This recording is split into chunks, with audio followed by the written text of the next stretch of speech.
up at Grand Prix Oakland. Again, he is a fantastic limited player. We'll see how good he is constructed, too, because we've got a very skill-intensive matchup here between two pod decks that can gain a whole bunch of life, they can deal a whole bunch of damage, and do a lot of things in the meantime. So we're going to be underway in round number 3. Neal's going to start off with a Rage-Averse Thicket and a Noble Hierarch. Yeah, now both of these players are playing very, very similar Melira pod decks. There's only very, very minor differences, like Neal has a Thrun instead of a second Murderous Red Cap, and maybe, yeah, I mean, actually that might even be, no. Wallace has just 2 Voice of Resurgences, but there's almost no difference between the 2 decks. Yeah, these are strikingly similar, actually. I'm taking a look at the one-ofs. They both have a one-of Shriek Maul. They've both got, the same number of chords and Abrupt Decays and things of that nature. You see Oliver's going to sacrifice a fetch land here, go get an Overgrown Tomb, going to take some damage to do that. We'll see what his play is going to be. He has... Oh, he's got one of his singletons, one of the better ones in this matchup too, an Orzhov Pontiff. He's going to use that to take care of the birds, and Man Acceleration in this matchup is huge. Definitely. And additionally, the Orzhov Pontiff is a very powerful permanent to just be sitting in play, because as soon as Neal activates either Viscera Seer or Birthing Pod, he'll be able to kill the next Man Accelerator that Wallace puts down. So Wallace was relying on that Bird's Paradise because he draws and just passes the turn back. So Oliver is off to a fantastic start. He has the mana advantage. He's got the board advantage. He's going to try to look to expand on that. He's going to start first by attacking for 1, put Freemon down to 17. Let's see what the follow play is going to be. Yeah, I mean, without even knowing Wallace's hand, I got to imagine that Neal's somewhere in the ballpark of a 90-something% favorite already. And from the looks of it, he has a Birthing Pod in hand, too. He's going to play Eternal Witness, get back that Misty Rainforest. He'll sacrifice that. We'll see if he gets a basic. It will be a forest, a pretty nice-looking one as well, and play a Birds of Paradise and pass the turn back to Freemon, who just draws and has to pass the turn again.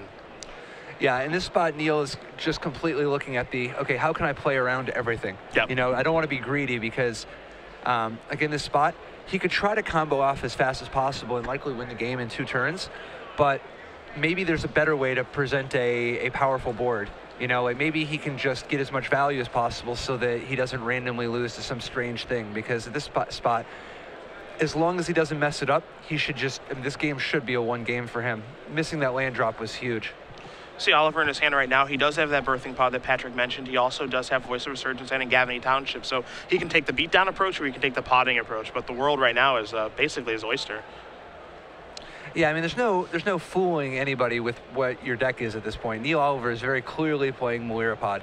What he doesn't know for sure, though, is what is Wallace Freemon playing.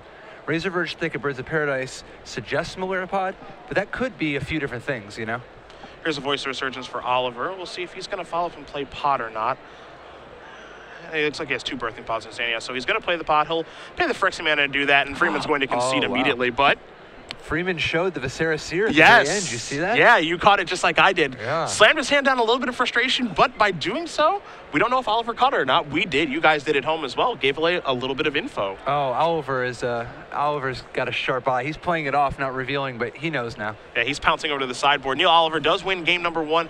We'll take a look at the sideboards here. We're looking at, basically the same decks, but Patrick, I'll let you take a look at Freeman's first to begin and see what he can board in here. Yeah, I mean, these, correct me if I'm wrong, but I think these are both more or less Andrew Cuneo's, which is very similar to many of the Magic Online Melira Pod decks. But from the looks of it, their sideboards are completely identical. No, almost identical. It does look like Neal has 2 Slaughter Packs, where Freemon has a Slaughter Pact and a Path Exile. Jeez. But for the most part, the cards they're looking to bring in this matchup are like Harmonic Sliver, possibly Entomber Exarch. The real question, I think, though, is Thoughtseize good enough? So, I know that one thing that we saw kind of around Pro Tour Return to Ravnica when Jund was huge. We saw Stanislav Sivka win that tournament, but Jund had, a real staying point in that tournament and then future tournaments as well. As a lot of the talk was, when you're playing against a mid-range deck, Thoughtseize's value goes down because it's such a bad top deck. It's so good in the early turns of the game, but so much worse when you're in an attrition battle. And this kind of feels the same way where, you're great on the opening turns of the game. Maybe you nab a Birthing Pod, a Quarter Calling, what have you, but you're much worse once you get into later parts of the game. So it's tough to say if you want Thoughtseize here. Yeah, I got a feeling that game played out kind of strange, obviously, because Neal managed to mana screw Wallace, but I think the general trend we're going to see is whichever player gets to get their choice of their toolbox is going to have a big advantage. And so Birthing Pod in particular is just significantly better than most of the other cards in either player's deck. But That said, you can't thought seize the top of somebody's deck. This is true. So my guess is just that it's a question of how many bad cards are in both of their decks. Like, for instance, I mean, is Abrupt Decay something you want? Probably not. You can cut Abrupt Decays. You can cut... actually, there's not a whole lot else you could cut. Maybe the Spellskite. How good are, like, do you want 4 Finks as opposed to maybe 2? Definitely. You can cut some number of Finks. I definitely think so. The Thoughtseize is, at least it's always a reasonable card early on. I mean, Sure. It's not a great top deck, but I personally, I think, I mean, now I definitely defer to these players who have surely played the pod decks quite a bit more recently, but my guess is we're going to see some amount of thought seizing out of each of them. One thing, too, to keep in mind, both players do have the main deck, Linvala, Keeper of Silence, which plays a huge role in this matchup as well. So maybe they'll be chasing their pod chains to, be the first person to get there. Maybe they'll both have one in play. Who knows? One question I was going to ask you, though, is we do see these players finish up sideboarding here, and we'll start game 2 in a moment. Obviously, member of the Pantheon, getting ready for the previous Pro Tour. How much did you guys test this deck, or maybe how much did this deck figure into your preparation for the tournament? Oh, tons. We expected Pod as a macro archetype to be one of the 3 most popular archetypes, which it proved to be. And we had people in the house, many people considering it. Andrew Cuneo ended up playing it. Okay. It's a fine deck. It's funny in that sometimes it feels like a combo deck, sometimes it feels like a rock deck, and sometimes it feels like a random collection of cards. Yep. But it's a fine deck. It was aimed at by a lot of people because it was one of the 2 most popular combo decks, and everybody knew it. Sure. And it's slightly overplayed on Magic Online compared to the real world as well, so it didn't really catch anybody by surprise. At the time, a lot of people were playing Kiki Pod. However, Melira Pod has proven the better of the 2 in general, as it is much better at being a backup plan deck. It's got better mana. It can play more fair cards like Abrupt Decay, Thoughtseize, and play a more, a normal game. Mm-hmm. Whereas Kiki Pod was much more, like, its birthing pods are incredible, but, kind of the rich get richer when you have birthing pod. Like, you don't need your birthing pod to be that much better. This is a deck that I know coming into this tournament, this is one of the decks that people think of as just one of the top decks in the format, and I'm sure at the Pro Tour everyone was prepping to beat it. I think one of the things that gives this deck a huge advantage is that the fact that it's kind of a hard deck to prepare for, because there isn't one card that just kind of kiboshes the whole strategy. You're talking about in terms of, like a hate card? Yeah, there's a hate card that you can go to and say, you know what, enough of that, this deck is out of here. I don't want to lose this deck. There's a lot of good hate cards against them, but none of them are stone cold killers like Rule of Law is against Storm or Stony Silence is against Affinity. Stony Silence is reasonably good in this matchup, being able to stop Birthing Pod, their best card by far. But they have lots of other things they can do, and they can get rid of it. Yep.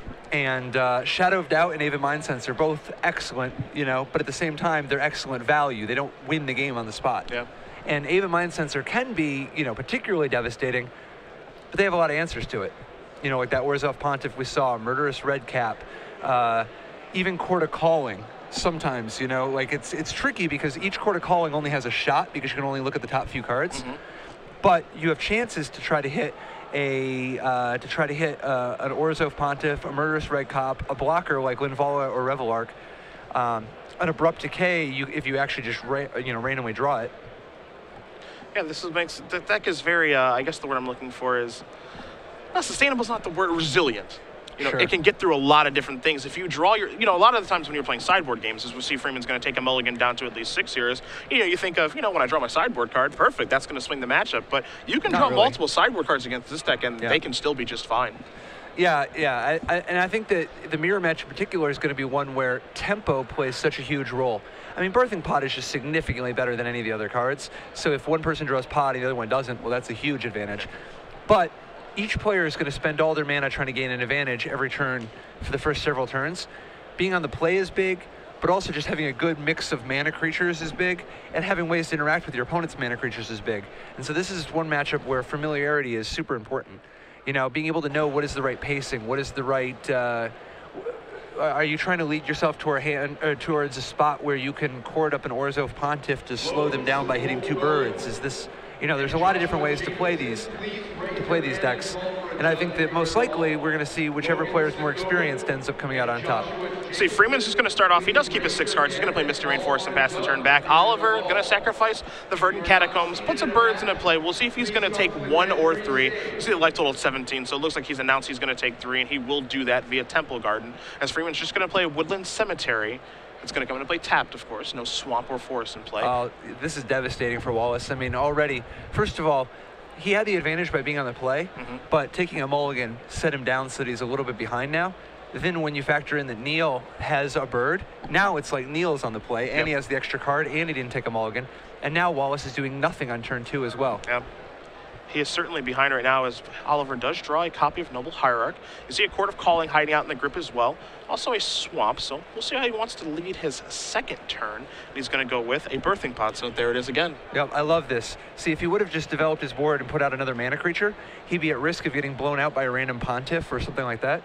As it is now, at least he's got plenty more where this comes from, and it looks like he has an Eternal Witness in case the pod gets destroyed, right? Yep.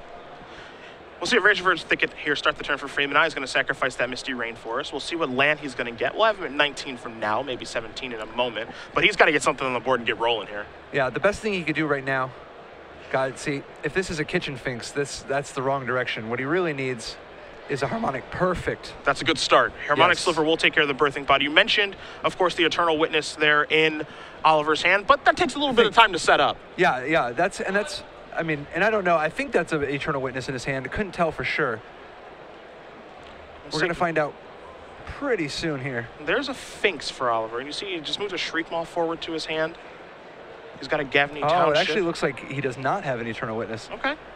This is big for Wallace. Now the question is, does Wallace have something to follow it up with? Does he have a Court of Calling? Does he have a Birthing Pod? Does he have something? Because Neal is about to just have to play out some stuff, you know? Yeah, nothing too crazy here, as the pod got taken care of immediately. And, you know, that kind of begs the question, too, of are you supposed to play pod on turn 2 in this matchup? Because we talked about Thoughtseize. We don't know if either player is going to sideboard in, so if you leave it in your hand, you could get Thoughtseize. But if you play pod and don't get any value from it, it's almost like you just wasted a turn. Yeah, my guess is that if you board it in Thoughtseize, you assume your opponent will, too. It's like a little game inside of a game there. Yeah, definitely. It looks like Neal does have Eternal Witness. I mean, Court of Calling, not Eternal Witness. Yeah. So the Court of Calling will function as an Eternal Witness next turn. So just the Kitchen Finks, Neal goes up to 17, excuse me. Now Freeman's going to go up to 19 with the Kitchen Finks of his own. So you see the board positions here. Oliver's got a little bit more mana than Freeman with that Birds of Paradise along with the lands and the Finks. Freeman has 3 lands, access to all of his colors, a Harmonic Sliver, and a Finks of his own. But right now, Oliver's still ahead at this point. Now, Oliver needs a land in order to be able to court up the Eternal Witness. If he just has to play out creatures this turn, he's lost a little bit of that advantage he has. You're going to see a Noble Hierarch come in and play pre-combat so that Kitchen Finks can come in. Exalted Trigger, it's going to make it a 4-3. It's interesting, with basic Swamp and Gavani Township, Neal Oliver's mana is actually not as good as it would appear on the surface. It's getting a little bit better now, because he does play a second Birds along with that Hierarch pre-combat. So now he's going to have access to his colors, but as you mentioned a couple turns ago, Orzhov Pontiff is a card that could play a huge role now in this game. Yeah, I wonder about going this all in. I mean, this is like so... He is so deep into it, because if Wallace cords up a Pontiff, which he very easily could if he just has 1 more mana, if he cords up a Pontiff, that's going to be devastating to Neal Oliver's game.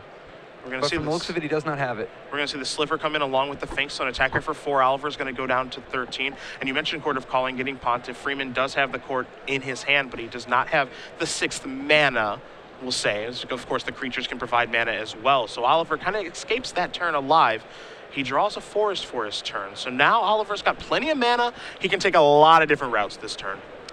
Definitely. I got a feeling he's going to be setting up some sort of a chord for Eternal Witness on the end step type of thing.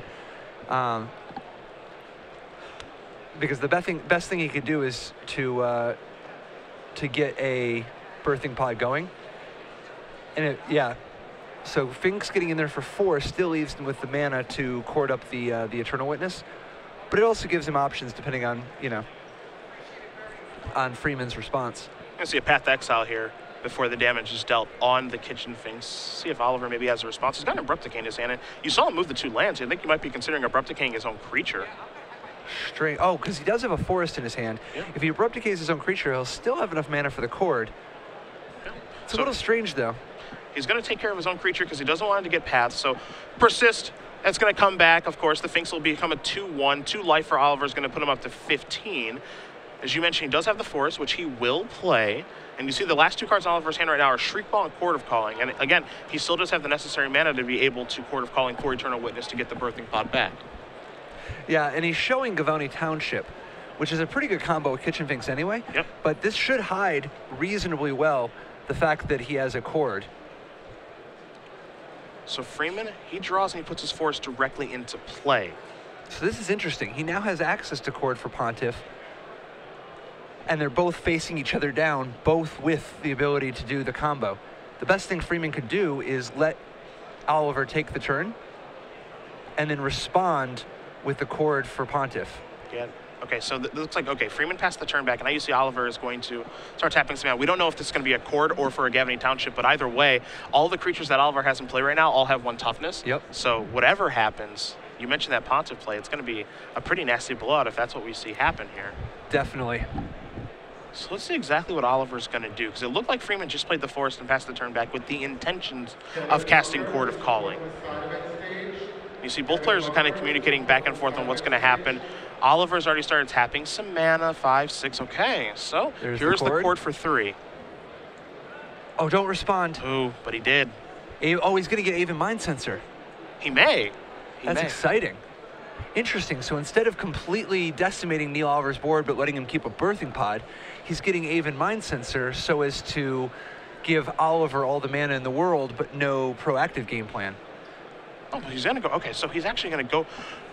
Okay, so I see. So I see what he's. So he's going to Pontiff. He's going to clear all of this stuff up, but he's going to leave Oliver with the Eternal Witness. So he might be afraid that Oliver is going to go get Aven Mind Sensor.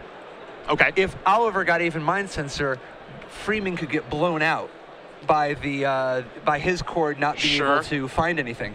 Whereas this way, all he's giving Oliver is a 2/1 body if he goes against Eternal Witness. I actually like this play. And if he feels that he can beat the Birthing Pod, like maybe he feels he can beat 1 activation of a Birthing Pod, then he feels like, okay, because here is the Witness. It's going to get back the Birthing Pod. So we saw this line of play coming a long way away. And now he basically feels as though he can beat a Birthing Pod in 1 activation of it. Yeah, see, I still think, I personally, I think I would have gotten greedy and just assumed he was going to get Eternal Witness and then kill the Witness with the Pontiff, just so that Oliver doesn't have a creature to sack to his Birthing Pod, because as it is now, he can sack the Eternal Witness and go get either Murderous Redcap, Linvala, Ranger of Eos. I mean, he's got a lot of great options. So after both players do shuffle, they present the decks. You see the life totals. We're at 15 apiece here. Oliver's going to draw his card. It's a Verdant Catacombs.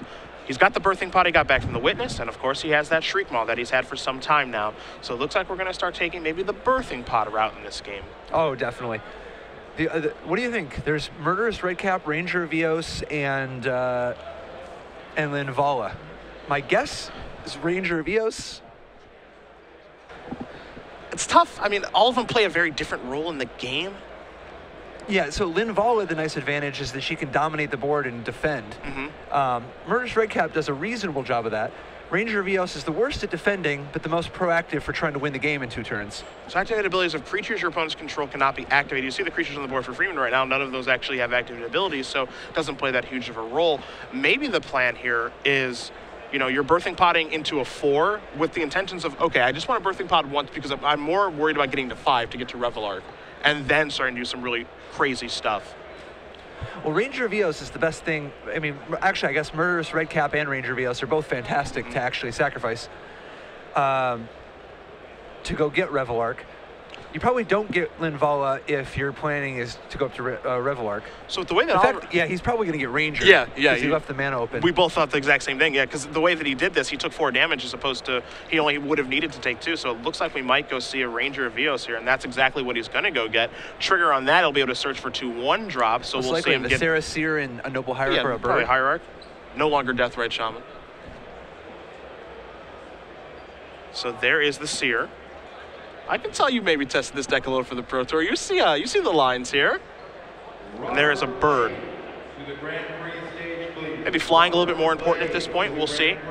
As Freeman's going to untap, he's got to contend with the Birthing Pod and the fact that, a 5 or a 2 can come out of the woodwork next turn. And we can't forget about that Gavony Township that's out there as well. Yeah, and that Gavin Township's actually in large part why I think you have to get greedy and assume that he's going to get Eternal Witness, because even if you, or actually rather, it's why you can't go get Mind Sensor there. If Wallace had corded for a Mind Sensor, he could have messed up Neal's cord, but Neal would still have tons of mana and a Township. Yeah. You know. It's the fact that this deck can play both the fair and the unfair game. That's what makes it so powerful. And quite a variety of unfair games at that. So let's see what Freemon wants to do on this turn. He's starting to tap some mana. He's got 4 of it. And this is a Murderous Redcap. Okay. So that's actually pretty good in this situation. Takes out the 4-drop in Ranger VO, so that means that Oliver can't pot from 4 to 5. Yeah, plus, I mean, we're getting into the spot where Neal's life total is very much in jeopardy. He's down to 5. That means not only is he facing lethal next turn, he's also looking at having less life to be able to use to save mana. So Oliver's going to drop down to 5 from the attack. You see, Freeman's at a pretty comfortable 15 as far as life total is concerned, and all of a sudden, in a game that we felt Oliver was pretty far ahead in, things have really shifted here. That core was big. Yeah, off of that Orzhov Pontiff. Yep. Now, the other thing that happened here, too, Freemon took 2 to play Temple Garden untapped. That represents a Path Exile, potentially Dismember as well, some sort of 1-mana effect. Of course, we have the deck list in front of us, so we have an idea of what he can have, but Oliver does not, as he untaps and begins to take his turn. Yeah, I mean, the extra life loss right now means so little to Wallace. He knows that if he loses, it's going to be because Neal goes infinite, you know. He's going to be just looping some kind of a combo. What he wants to do is just make things as hard as possible for Neal Oliver, put him in as tough a bind as possible. So you see Oliver starting to do a little math here. He's got the Misty in his hand. You know, he searched for the Viscerous here, and he has a Shriek Maw. What do we think? What road are we trying to go down to get back in this game? Man, so he's got a... All he can really do, if Shriek Maw is his only creature, all he can really do is pot up a 2. Scavenging Ooze could give him some life to work with. And the question is, do you Shriek Maw at all just to kill something? But there's not even good targets for that. So it looks like we're going to go potting. You see he uses his birds for the green mana. So that taps the swamp as well. Not going to take 2 damage. Really can't afford to go down to 3. So he's going to search up a 2-drop. Will it be the Ooze? It looks like it will be. Yeah, I think the Ooze is the card that can prevent the most damage. It's a shame he can't get Malera or whatever, but he's just too far away. I mean, he's got Viscerous and his choice of 2s, but he doesn't have that kind of time. He's facing a lot of pressure, and it's not even just the 7 damage showing. It's also the fact that the red cap is potentially yet 1 more damage, and he wants to be able to use this Misty Rainforest. You see Oliver's going through his graveyard, showing Freemon all the creatures that he has over there. Looks like 6 or 7 are removed to Scavenging. There's also one thing to keep in mind here too, Patrick, is, you know, he used that swamp to be able to pod, and so now that may have been a bit of a misstep as well, because by using the swamp, you know, we don't know if he's going to need to use that Misty Rainforest to search up an Overgrown Tomb. That's going to cost a lot of life, so we don't know. Maybe it'd be better off to use the Township. We'll find out if that comes back to hurt him as Freemon draws a card. No, it looks like he's got a Dismember in the grip.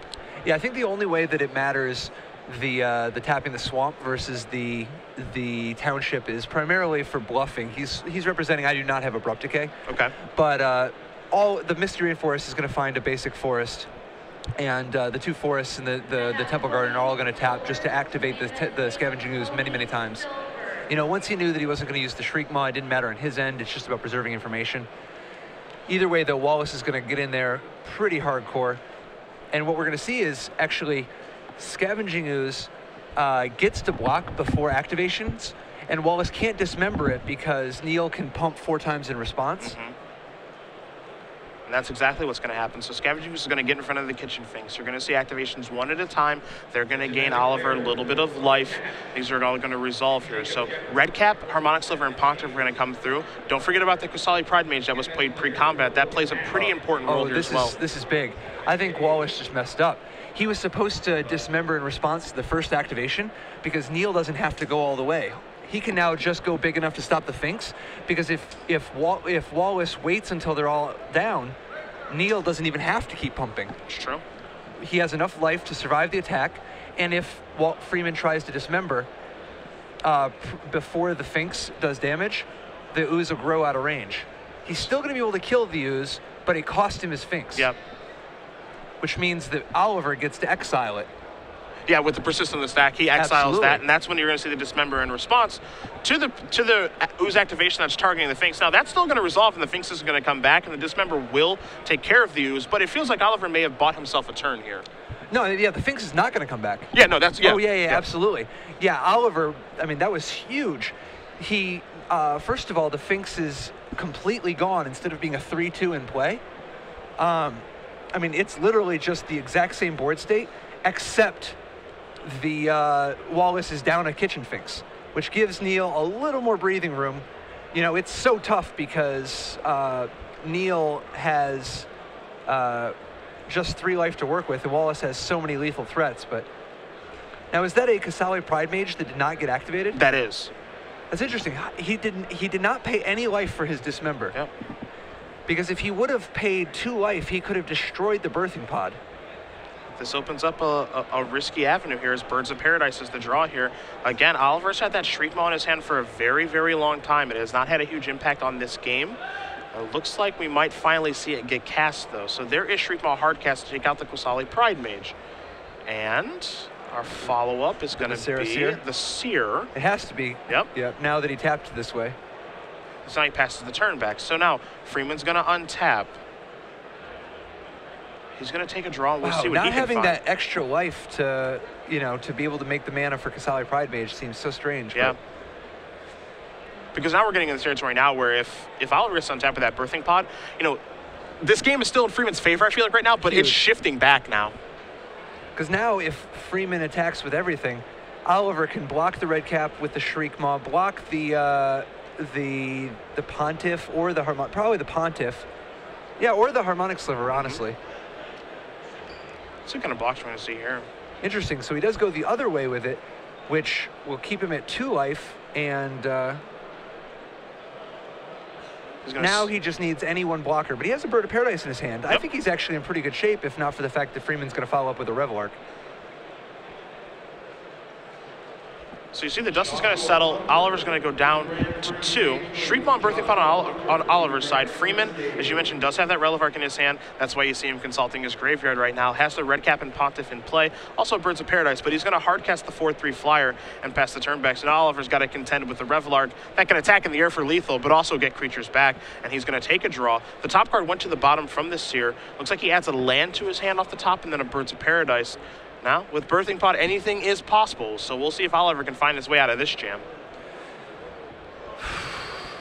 Man, so the tough thing is that if he uses so the bird alone is not enough to live, because only the bird could block the Revelark, and if the Shriek Maw blocks the red cap, he's going to take 1 extra damage. Yep.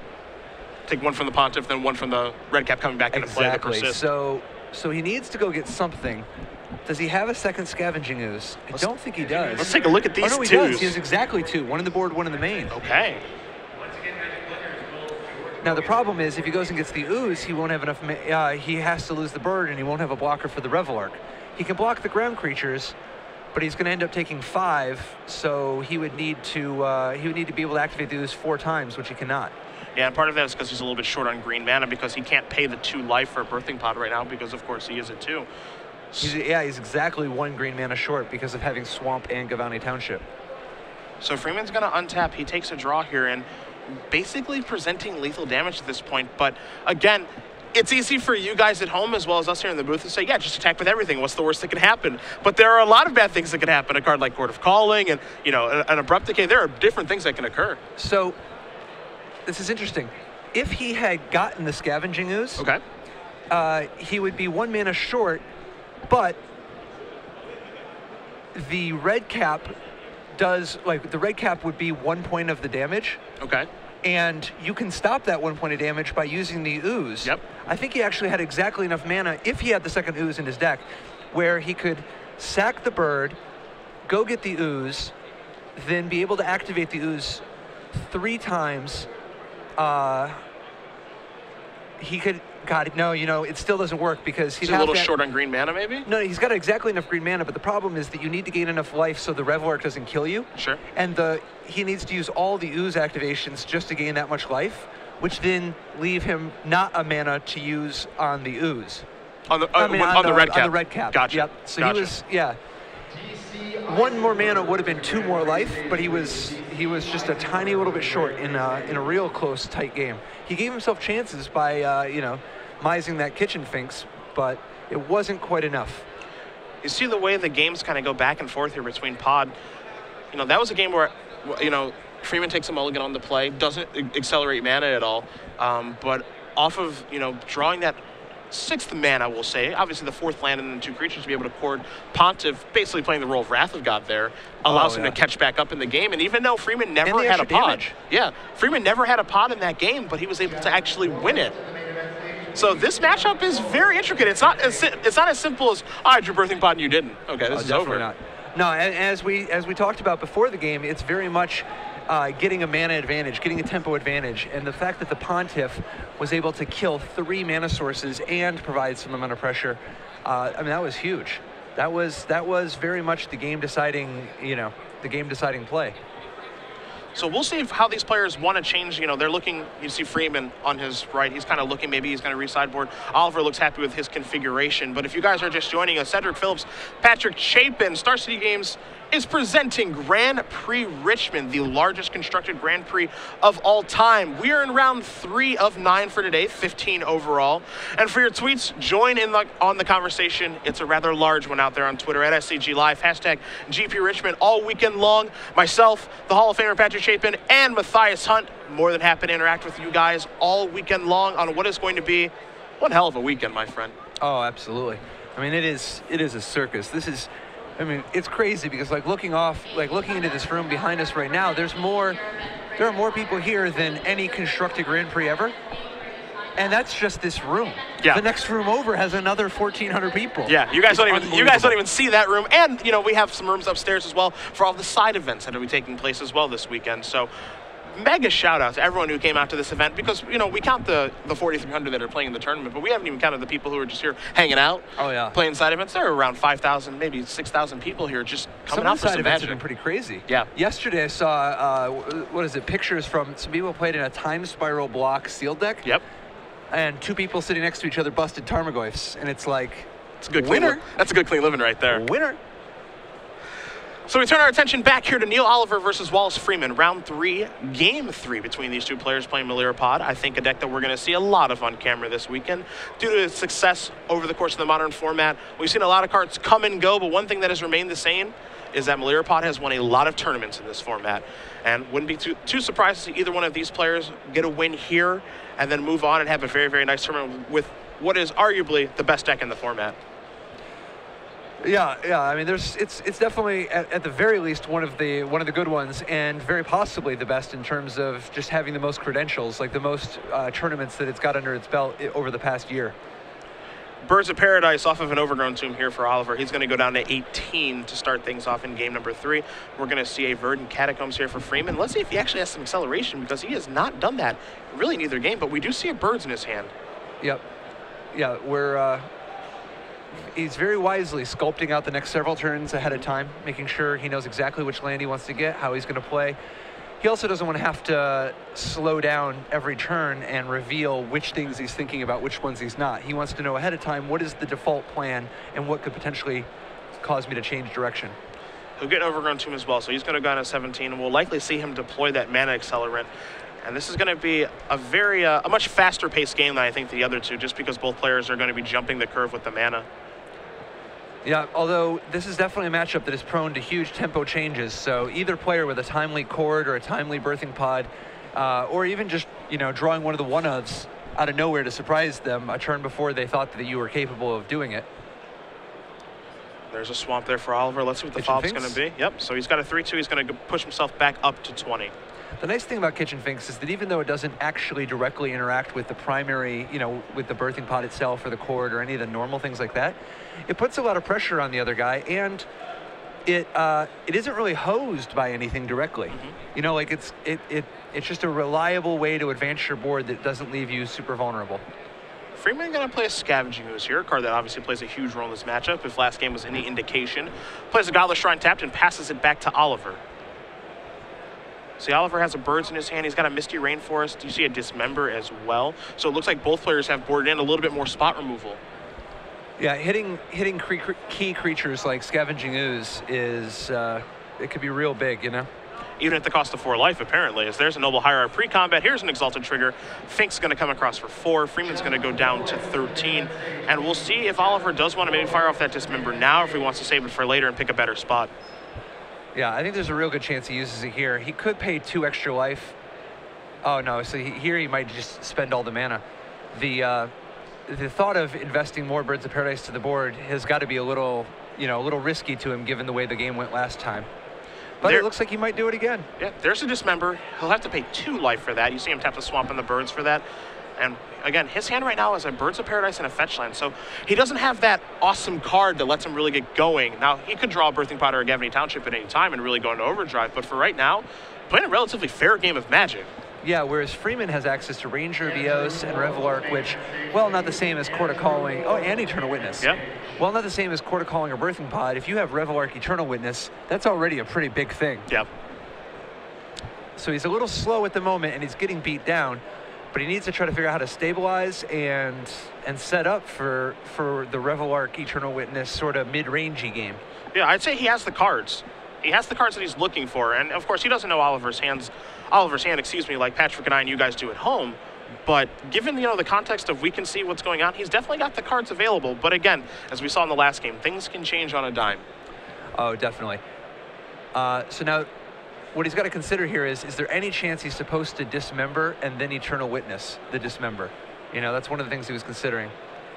He's going to Witness right now. It looks like he's valuing Scavenging Ooze very, very highly. He's going to pass the turn back. Yeah, the nice thing about the Ooze is that it can defend against this attack, but it also is meaningfully interactive and disruptive. And the nice thing is that the Ooze, even if Oliver kills it, just makes the Revelark even better because it'll be able to get the Eternal Witness and the Ooze. So Oliver's going to sacrifice that Misty Rainforest, go search out a Temple Garden before beginning his next turn. Scavenging Ooze is really having a huge impact on this format, not just in this deck, but also Diekman's Twin deck, and just we've seen it in Jund and Black-Green decks as well. Just really, really good card. Oh yeah. I mean, it's been joked a number of times that Scavenging Ooze is like a green Tarmogoyf. Yeah. It's a green creature for 1 and a green that you can just throw in decks and have it be a big increase in power. Now that was a huge draw by Oliver because he was short on things to do with just a Misty Rainforest and a Birds of Paradise in his hand, but he has drawn a Gavany Township, and now he can start to accelerate things a little bit and make those mana accelerants, which aren't very relevant, actually relevant now. Oh yeah, now he's got a plan. I mean, first of all, obviously Kitchen Finks and Gavany Township is already a pretty big thing, but with all those birds and hierarchs, if he activates it just one time, he's safely out of Pontiff range. And I think we're going to see him use the Township proactively here. Get the 1 extra point of damage in from the Kitchen Finks, but also just to get all of his guys big enough to live through the Pontiff. You see Freeman is considering using a Dismember right now on the Kitchen Finks. I'm not sure that really accomplishes a ton right now, so it looks like he's just going to be on chump blocking duty with the Eternal Witness. Oh, no. This is fine, though, because if Oliver lets the trade happen, which is the most obvious thing, the Finks will come back with a persist counter, and Wallace can try to Dismember the Finks in response to the Township. Sure. Well, no trade because of Exalted. Oh, wow. Yeah. Wow, yeah, that is a good point, and that is kind of strange. So Finks, but it does make the Revelark better when it eventually hits. This is true. So Finks takes down the Eternal Witness in combat. Wallace basically saying, I'm at 13, I want to preserve my life total a little bit more here, because I know I'm going to be under the gun from the Gavany Township that's taking place. And, for Wallace right now, he just wants to be able to draw lands, be able to start casting 2 spells in a turn, because right now his hand is very, very expensive. And he did Eternal Witness back a Scavenging Ooze instead of a land. But now we're going to see that Ooze hit and see what kind of an impact it can have. He can Dismember the Finks and then Ooze it in response. I think that might be his line here. He's going to go with a Noble Hierarch. He still has that available to him if he pays 4 life. It's going to cost him a lot, though. He'll have to fetch a Forest untapped and use the Godless Shrine and still take 5. So here's a Township activation. And we might see a response here from Wallace Freeman. We'll see what happens. You see, he's digging in because he knows he's in some trouble right now. And so the Township activation is going to resolve. I suppose there's no reason to actually move just yet. Oh, he could have done it right there. Yeah, he could have made a move right there, But he's deciding on waiting. You see, oh no, a birthing pod is the draw here for Oliver. Devastating. Things are going to get a little more interesting now. Yeah, but I don't think they're going to be that interesting for long. Yeah, I've got a feeling you're right about that. So this is big. Not only does Oliver have him behind the gun on board, he's got birthing pod, and so now Oliver has to judge how much am I going to commit to the assault that I'm already laying versus how much am I going to try to just leverage this birthing pod into something, and how big of a factor is that ooze? You know, it's not only that, too. You think about birthing pod, you have to think about all the, in this particular situation, the 2s and the 4s that he can get. Yep. You know, he's got, 2 scavenging uses throughout his 75. He's got some nice bullets that he can search for as far as 4s are concerned. But what he's going to do right now is looks like, let's get into the red zone here. So Flyers and Birds of Paradise, they're 1-2s momentarily, can turn into 2-3s. He's got a Kitchen Finks attacking that as a 4-3 that can turn into a 5-4. Freeman's going to start by sacrificing that Verdant Catacombs, go down to 12 at the moment. We'll see if he searches out a basic or a non-basic. My guess is basic forest, definitely. He needs every point of life he can get, and he's got plenty of his colors figured out. Well, there is your basic forest, so the prediction is correct there. We'll see how he wants to block, if he does want to block. You saw that Oliver did leave Noble Hierarch back, so does not attack with that, which is a 1-2 that could turn into a 2-3. Yeah, in this spot, Wallace's play is pretty scripted. He really doesn't have a lot of options beyond dismembering the Kitchen Finks and eating it with the ooze. But the question is going to be, how is Oliver going to respond to this? Freeman will take 5 from his lands, 2 from his from the birds, and then an additional life gain will put Freeman at, what is that, like 1, 2, 3, 4, 8, 9, 10. God, I think that'll put Freeman at around 7 when all is said and done. So just remember, it's gonna cost 4, so he's gonna go down to 8 from this, and then he goes up to 9 when he removes Finks with the Persist in the stack, and then he'll take 2, so he'll go down to 7, potentially 5, if we have an activation of the township. Yeah, most likely though, Oliver's going to be like, okay, that's good enough. I should, activate the pod here. I should do some podding of some sort. But you see him organizing his mana here, and he is going to go with townshipping. It looks like. So he wants to keep giving the beatdowns in the air. So it's going to put Freeman down to 5. And what this is representing, Patrick, is obviously a lethal attack for the next turn. There's the Birds of Paradise that's in the way there. And if Oliver does draw a removal spell, things change. But he's basically representing lethal in the air right now. Yeah, and this doesn't put a lot of creatures in the graveyard. So Freeman's a little bit limited in how much scavenging oozing he can even do. Now, we do know that Freeman has a Revelark in his hand. You see he's drawn a Malira, and he also has that Ranger Vios from much earlier in the game. But he is being assaulted in the air by Birds of Paradise. He has to figure out the best way to go about stopping this. Oh, so that Ranger is huge, though, because now he can play the Revelark as a blocker, and he'll have Birds of Paradise and Revelark to both block with. Okay. And if the Revelark dies, it can get back a Birds of Paradise and an Eternal Witness, and the Eternal Witness get back the Revelark. Oh. And then he can later play the Ranger. I mean, he's actually got an incredible amount of action. Oliver, I think, is going to have to switch gears and start potting. It's not a bad gear to switch to. I mean, when that's your backup plan, that's... Yeah, that is not a bad place to switch to. But as far as people at 5 life facing 6 points of angry Birds of Paradise damage, Freeman is not in that bad of a spot. He has a surprisingly good anti-Birds of Paradise beatdown draw. So I think we're gonna see some Revelark action. The only question is if he's so greedy as to want to commit some more a Ranger BS and go get 2 more birds or something. Now here's the thing too. He's obviously in a difficult situation right now. He's trying to figure out his way out of this hole and what he can do. When you're in a situation like this, that scavenging use might be kind of. You might want to leave back on defense, but he's got to get his points in while he can too. Oh no, yeah, but I think you're right. I think he's going to have to keep the ooze back just to threaten to block the Noble Hierarch if it comes to that, because times are tough right now. Yeah. Plus, it's possible Oliver just busts out with like a removal spell. That's true. You see Revelark is going to hit the table, going to leave the ooze, that's a 3-3. The birds, of course, an 0-1, and the Revelark a 4-3 back on defense. Oliver going to sacrifice that Misty Rainforest on Freeman's end step. He'll go get an Overgrown Tomb, and you do see the board here for Oliver of those 2-3 Birds of Paradise and a 2-3 Noble Hierarch, with the potential for all of those creatures become a 3-4 via Gavney Township.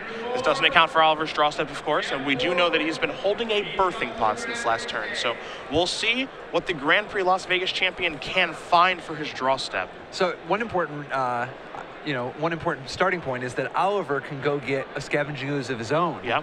And by pitching the Noble Hierarch, getting a Scavenging Ooze, he now not only disrupts Freeman's Scavenging Ooze a little bit, he actually makes the Revelark very, very, very, watered down. Like the ability to ooze the Eternal Witness and ooze the Birds of Paradise, the Wood Comeback, and then ooze the Revelark. I mean, you won't even need to ooze the Revelark at that point.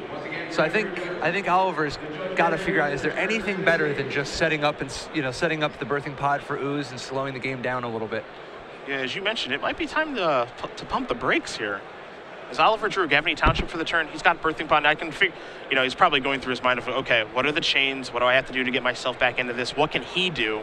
And, more importantly, Freeman's had a lot of cards in his hand over the course of this game. Yeah. So he's also got to think, all right, what does he have in his hand? Does he have removal? Does he have Birthing Pod? Heaven forbid he has Chord of Calling. That's going to be a problem as well. Definitely.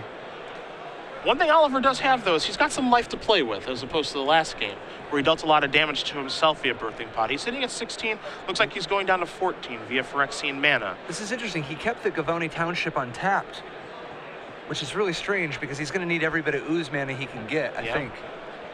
But he perhaps already has some use for that mana elsewhere. He's going to sacrifice the Noble Hierarch, going to pay 2 more Phyrexian mana as well, so it looks like he's going to go down to 12. And now he's going through the deck, a familiar feeling. He went by and stopped at Qasali Pridemage and said, that's not it, let's keep going.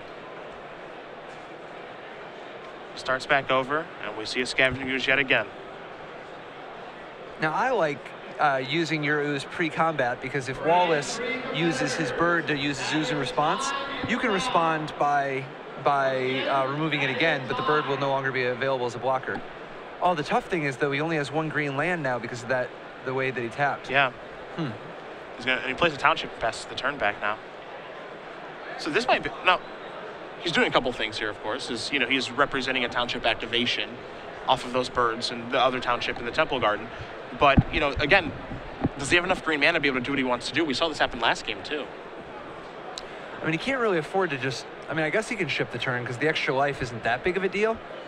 But, Freeman is starting to present a pretty big board himself. And Oliver's life is not that high, all things considered.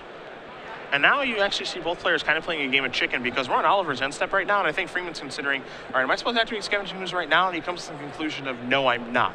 So let me untap, let me take a draw, and let me work with all of the information that I have present, because Oliver has no cards in his hand. All of his cards are on the table right now, and Freeman's the one with all the options. Yeah, and Freeman's got a lot of strange potential lines he's going to have to consider. There's Ranger Vios. Where all does that open up? He's got Viscera Seer already. He's got a Township of his own. He's got this Revelark that's doing some happy dance against the Scavenging Ooze. But he also has to make sure that he can keep enough blockers on the table that he doesn't just get surprise killed by a removal spell. So Freeman is going to begin to tap some mana on this very, very crucial turn. And we're going to see which avenue he decides to go down, because there are a lot of appetizing ones, and it's hard to say which one is best. My guess is he leads with Ranger Vios. Being able to find 2 more birds is exactly what he wants right now. The problem, though, is that he has to make sure he doesn't lose to Oars of Pontiff sweeping the board again. Yeah. So now there's a Murderous Red Cap. Okay. He has yet another option. And he's going to target the Scavenging Ooze. And now it looks like now Oliver is almost forced. Wow, this gets really interesting. This is a really, really nice play, because he's got the Viscera here in his hand. So he's going to be able to finish the job against the Ooze. Yeah. So now Township is going to activate. It's going to make those birds into 3/4s. But he's still got to be careful, though. This is still tricky. That's 6 points of birds damage. Yeah, this is still tricky. But the nice thing is, if he gets that Ooze off the table, his Revelark is so much stronger. Yeah. So there's the Township activation. Ooze becomes a 3/3 with 2 damage on it. You see the birds are tapped. Those are 3/4s. The tough thing, though, is that because he tapped this way, instead of tapping the Noble Hierarch and leaving the Godless Shrine or Overgrown Tomb untapped, in order to cast the Viscera Seer, he'd have to tap his only bird, which then would leave him with no flying blockers beyond the Revelark and the potential of a single Dismember ending the game for him. So let's see if he sees the play of casting the Viscera Seer, sacrificing the red cap. Yeah. I could tell that is the tap of the Noble Hierarch of a man who realizes what he has done. Yep. Now that's not necessarily a deal breaker, but it is going to put some pressure on him. He's going to ooze right now. He's going to remove that Noble Hierarch to gain a life since, of course, Oliver's defenses are down, and he just passes the turn back, so he does not use Viscerous here to finish off the Scavenging Ooze via a red cap sacrifice. So Oliver is going to untap. He'll take a turn. And even though, you know, it seems like Freeman's kind of, I guess, in the driver's seat a little bit here, Oliver's the one that can, again, really turn this game around very quickly. So the nice thing, if you would have just played the Viscerous here, is that he always has the option, you know, if there's a Dismember or a Path or anything like that, if he has the Viscerous here in play, he can respond, and he's killed the Ooze, he can respond by sacrificing the bird and sacrificing the Revelarch and getting back the bird and making sure that he has a blocker. You make it sound so easy. Oh, it's definitely not. Yeah. That's the tough thing about these decks with, you know, Birthing Pod and Chord have so many different paths they can take all the time. All the mumbo jumbo I'm saying, I have no idea. There's so many different lines. These players are much more experienced with these decks. I got to imagine that they each have a plan that they're trying to go down, and with just 2.5 minutes left in the round, it's not like they actually have all the time in the world to consider every possible line of play. And this has been a marathon third game. You're going to see a main phase activation of Scavenging Ooze there by Oliver. It's going to turn the Ooze into a 4/4. It's going to gain him a life. Here come the 3/4 Birds of Paradise with the potential to become 4/5s. That means Revelarch's going to lose in combat with them. Freeman weighing his options, figuring out the best way to block, because he has to do some sort of blocking right now. It's tough, though, because I think at this point, with that Ooze active, Freeman's game is going to fall apart pretty quickly. Now, fortunately, Oliver doesn't have a ton of mana right now, but this is a real tough spot Wallace Freeman's in. Let's also keep one thing in mind as well. Let's say that, you know, Oliver let's say the Freeman lets something through.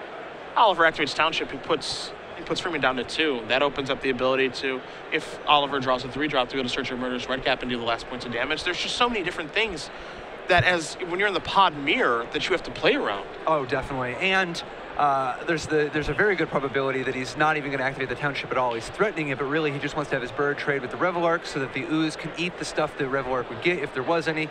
I don't think there even is there, but he gets to use the Birthing Pod and Ooze even more. You know, get rid of the Revelarch while you can. Yeah, so as expected, there's the trade. The big thing is Oliver wants to activate that Birthing Pod some more, because as much as this Township plan is a good thing, he's not that far from just finishing Freeman off with a couple Birthing Pod activations. So Freeman's going to go down to 3 as he let that one Bird of Paradise through. Revelarch is going to trade off with the Birds of Paradise. And you see, because there's nothing in the graveyard for Freeman to get back via Revelarch, Revelarch is just kind of a glorified 4/3 for 5 mana there. But 4/3 flyer for 5, I mean, you would draft that reasonably high. I would take that pretty high, actually. Only 1 white in the casting cost, too. Maybe Definitely. splash it. Well, it's splashed in this deck, but... Oliver in his second main phase now. Of course, he can remove things with Ooze if he'd like. He's got Birthing Pod activations to consider. I believe his card in his hand is a Kitchen Finks. But you see him weighing his options. So many ways he can use his cards. And you see the clock in the middle there. We're underneath 30 seconds, so I don't think this is the first time a pod mirror has gone to time. Yeah, this is going to be... And do we know if they have any extra minutes? I believe that clock is correct. We will get confirmation from our table spotter, just in case. We do see a draw here. Okay, so he's got a Malira. He's got that Ranger Veos that he's had for some time, and it looks like a land was the draw. So that's actually very close to infinite, because he has the red cap in play.